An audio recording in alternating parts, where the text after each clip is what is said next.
Sa pagkakataong ito ay nais na nga ni Lucy na matapos ang paghihirap ni Mamita mula sa mga kamay nitong si Farah. Nakita niya kasi na maling gamot ang pinapainom ni Farah dito kay Mamita dahil wala talaga siyang plano na bigyan ito ng tamang gamot sapagkat ayaw niya na gumaling si Mamita dahil kapag nangyari yun, bistado na ang lahat-lahat ng kanyang pinagagawa dito kay Darius. Pinuntahan ni Lucy itong si Darius upang makausap ng maayos.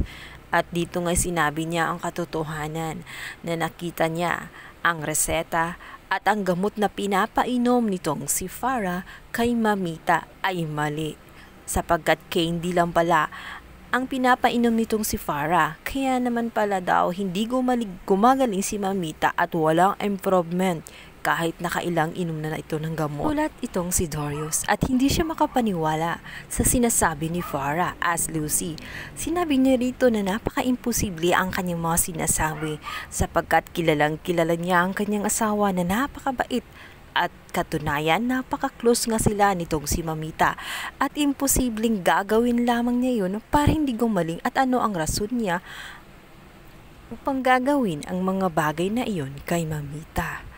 Sinabi ni Lucy na gagawin niya ang lahat at kung gusto niya ay sasamahan niya si Darius upang matuklasan ang lahat-lahat ng mga pinagagawa ni Farah dito sa kanyang Mamita dahil nga ang kasakasama rin niya ay isang huwad na Lucy at hindi totoong Lucy kaya naman maling gawain ang ginagawa sa kanyang Mamita.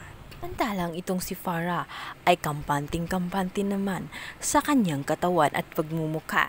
Sinabi niya sa kanyang ina na hanggat nasa kanya ang katawan nitong si Lucy, malay siyang magagawa ang lahat-lahat at walang ibang paniniwalaan si Darius kundi siya dahil nga sa pagmumukha niya bilang isang Lucy. Hindi alam nitong si Farah ay punong-puno na ng pagdududa itong si Darius at unti-unti na nga siyang naniniwala sa sinasabi ni Lucy sa kanya. As Farah, naniniwala na siya sa kanyang kaharap dahil na rin sa mga bagay na hindi niya lubos maipaliwanag. Lalong-lalo na ang spark nilang dalawa ay hindi na niya maramdaman tuwing hinahawakan niya ito at paano nangyaring kay Farah lamang ito gumagana. Samantala, dahil nga sa matyagang pag-aalaga ni Lucy dito nga kay Mamita ay unti-unti na nga gumagaling ang kanyang karamdaman, lalong-lalo na at nasa tamang gamot na nga ang iniinom niya. Kaya naman mabilis na nga nag-improve ang kanyang kalagayan.